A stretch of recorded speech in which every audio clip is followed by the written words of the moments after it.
Yuk Putra. Ya, Bilar, ini kan 1 tahun Lestar sendiri, lu sebagai orang yang dicintai sama fans-fans lu sendiri seperti apa sih melihatnya gitu? Ya, pasti suatu merasa syukur dan kebahagiaan yang luar biasa dan bangga pastinya ya. Dimana banyak orang yang mencintai saya dan Lesti juga kan salah satunya, salah duanya. Tapi karena menurut saya image dicintai banyak orang itu termasuk susah, dan alhamdulillah banyak hati orang yang tergerak untuk selalu mendukung kita, selalu mendoakan kita gitu. Tinggal bagaimana kita sebagai public figure yang dicintai bisa memberikan contoh yang baik juga kepada fans kita gitu, dalam hal ini Leslar Lovers atau Lesti Lovers atau Belovers. Sempat kaget gak sih Bil, dalam arti kan sampai dirayain gitu loh 1 tahunnya gitu loh? Ya memang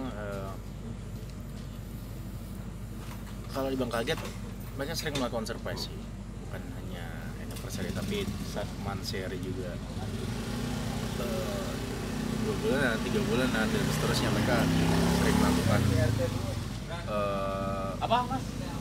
kegiatan biasanya, syukuran, kadang juga mereka sebagai bentuk rasa syukur mereka terhadap dukungan mereka ke kita, dan rasa syukur karena ibarat mereka bisa mengawal kita sampai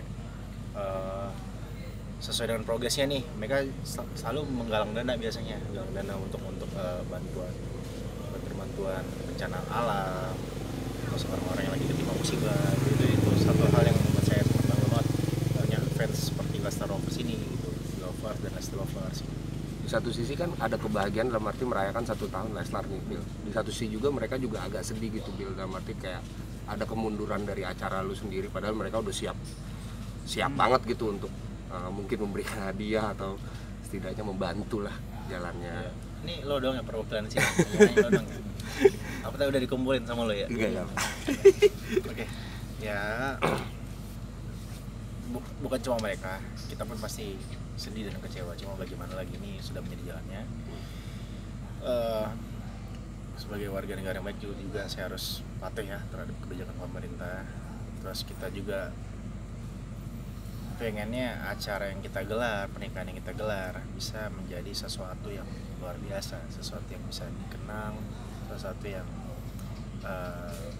mungkin tidak akan dilupakan juga bagi kita dan bagi orang terdekat kita, terutama fans kita. Jadi dengan kondisi seperti ini kita nggak mau memaksakan untuk tetap menggelar acara pernikahan. Jadi mau nggak mau, suka tidak suka ya kita akan undur, dimana saat situasi udah mulai kondusif, udah mulai normal dan sudah tidak ada PPKM ini lagi gitu.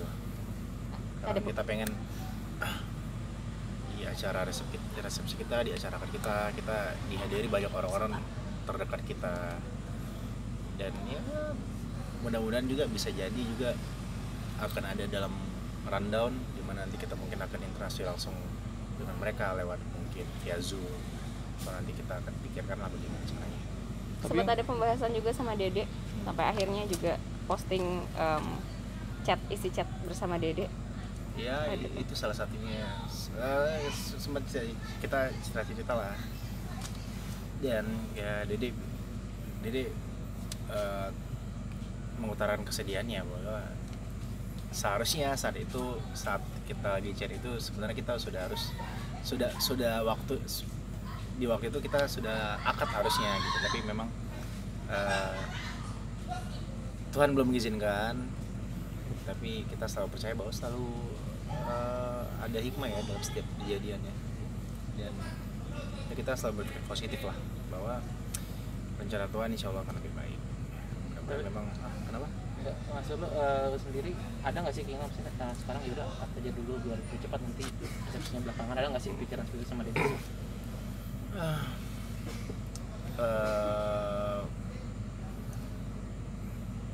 Ya karena kan gini ya, untuk menggelar akad itu kita pengen menjadi sesuatu gitu ya, dimana akan ada akan ada teman-teman yang menghadiri, karena kan saat ini kalau nikah cuma 6 orang gitu.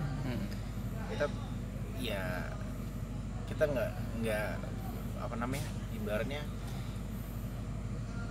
kurang gitu, kurang dapat rasanya gitu saat ini kita harus memaksakan gitu untuk digelar pada saat ini juga.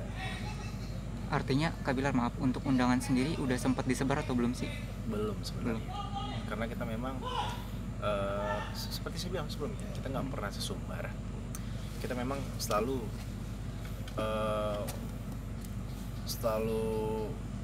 mengumumkan atau mempublikasikan terkait apa yang akan kita gelar, apa yang kita lakukan itu biasanya menjelang hari H, nggak pernah jauh-jauh hari.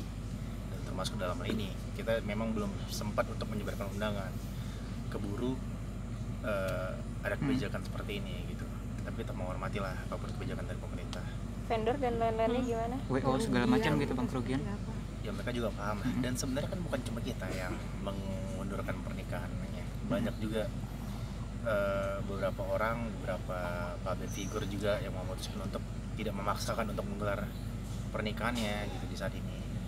Lagi pula kita menghormati situasi yang saat ini tidak kondusif gitu. Seperti saya bilang tadi, kita seharusnya sudah menjadi contoh untuk banyak orang gitu. Tapi ada kerugian sendiri nggak sih Bilar? Ada material mungkin dari karena diundurnya pernikahan?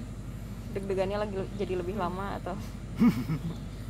Enggak sih, karena pihak vendor, pihak gedung juga mengerti situasinya, dan mereka juga sebenarnya sudah mewanti-wanti sih akan ada hal seperti ini, akan ada kemungkinan seperti ini. Jadi mereka udah minta saran ke kita, kenapa tahu tuh? Jadi mereka minta saran ke kita, mengkonfirm lah istilahnya. Ini Bilar ini gimana nanti kesannya gini? Apa sebagai malah mereka minta apa dimundur aja gitu. Dan ya akhirnya kita mengiyakan gitu, kita sepakat soal itu. Memberi pengertian buat keluarga besar gimana, Bang? Mungkin udah ada yang sampai di Jakarta dulu, yang dari luar kota atau gimana? Mungkin saudara-saudara jauh. Bahkan dari Jepang kakak saya. Iya, kayak yang dari Jepang harus segala macam. libur Iya. selama sebulan lebih.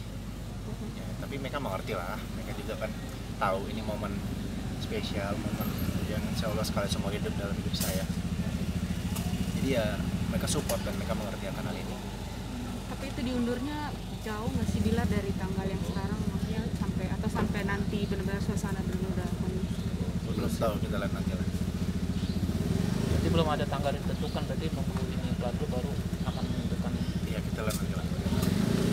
Kan banyak orang terdekat lu yang mengatakan bahwasannya dulu Bilar adalah sosok yang gimana ya, orang yang ekspresif dan lain-lain. Sekarang lu lebih tenang dalam menyikapi masalah tuh, gimana sih bro maksudnya? Ekspresif bukan ini, kena ketutupan masker aja. Kalau saya ekspresif dalam tingkah lu gitu, Udah nggak Iya, emosian lagi. udah seperti orang yang lebih tenang dan segala macam. Itu juga termasuk dorongan Dede juga nggak sih akhirnya? Ya sebenarnya kan faktor adaptasi faktor semakin belajar, semakin saya sadar bahwa saya udah mau nikah, sudah nanti juga akan memimpin sebuah keluarga, dan insya Allah juga akan memimpin, ya kalau nggak ada halangan akan memimpin suatu perusahaan yang akan saya dirikan lah, perusahaan kecil-kecilan ya. Jadi mau nggak mau saya harus belajar untuk bisa menjadi pemimpin yang tidak otoriter, tidak keras, yang bijaksana, dan ya sedikit demi sedikit mengurangi sifat ego dalam diri saya, sifat emosional dalam diri saya. Karena memang ya benar kata orang dulu ya, bahwa umur itu bukan menjadi patokan kedewasaan seseorang, tapi tua itu pasti, dewasa itu pilihan gitu kan ya. Jadi ya bagaimanapun kalau saya pengen dewasa bukan dari umur saya yang semakin menua, tapi bagaimana saya bisa berprinsip, bagaimana saya bisa mengubah pola pikir saya, cara berpikir saya gitu. Juga tadi lu bilang Iya banget gue ya. mendirikan perusahaan Iya. kecil gitu. Mungkin Iya. ada sosok artis, kan sekarang banyak artis yang punya perusahaan sendiri. Mungkin Ada lu sendiri influence lu mencontoh gitu, siapa Bang. sih? Influencer. Ada Iya memang kalau bisa dibilang saya punya sosok panutan. Dalam hal ini saya mengidolakan seorang Raffi Ahmad ya, yang memang sangat konsisten di industri hiburan dan maksimal pula gitu dengan usaha-usaha yang dia jalani gitu. Dan bagaimana cara dia membangun relasi, bagaimana cara dia mendirikan usahanya, bagaimana cara dia selalu berhubungan baik dengan siapa aja, itu patut dicontoh ya. Dan ya saya memang banyak terinspirasi dengan beliau gitu. Sempat dikasih jangan apa masukan dari dia yang Iya, paling iya. diingat mungkin. Iya, beberapa kali kita ngobrol bagaimana hal yang harus saya lakukan untuk saat bekerja sama dengan partner, bagaimana yang harus saya lakukan ketika saya dia selalu ngasih tahu lah, ngingetin ini jika kamu melakukan ini resikonya akan ini karena bagaimanapun dia udah berpengalaman di bidangnya gitu kan ya. Jadi ya banyak hal baik yang bisa saya contoh dari seorang Arafi sih. Sudah mulai concern dengan bisnis dan investasi, Bill. Mungkin apa sih yang memicu lu akhirnya ke arah situ? Ya karena saya sadar di dunia industri ini usianya juga nggak selamanya gitu kan ya. Bagaimana kita nggak bisa bergantung, dan saya bukan tipe yang selalu bergantung di satu pintu gitu. Saya akan selalu berusaha untuk mencari pundi-pundi dari tempat yang lain gitu, dari mencari banyak usaha lah gitu untuk yang saya jalankan gitu. Dan ya saya juga sadar bahwa sebentar lagi saya akan punya keluarga. Saya juga harus memikirkan masa depan anak-anak saya, bagaimana memikirkan masa depan istri saya nanti. Itu udah saya pikirkan dari sekarang, saya pikirkan dari saat ini. Tapi karena ya saya berharap anak saya nanti bisa tidak akan merasakan kesusahan yang pernah sempat dirasakan oleh ibundanya, oleh bapaknya. Jadi saya sadar mumpung masih muda, usia masih produktif, saya akan selalu melakukan kegiatan produktif. Berarti udah siap memanage semua itu ya? Iya, dan mumpung energinya masih ada, terus mumpung kesempatan juga masih ada, saya harus manfaatkan sebaik mungkin. Ada nanti target bisnisnya bareng Dede atau sendiri? Iya, banyak sih yang bisa kita garap ya sebenarnya.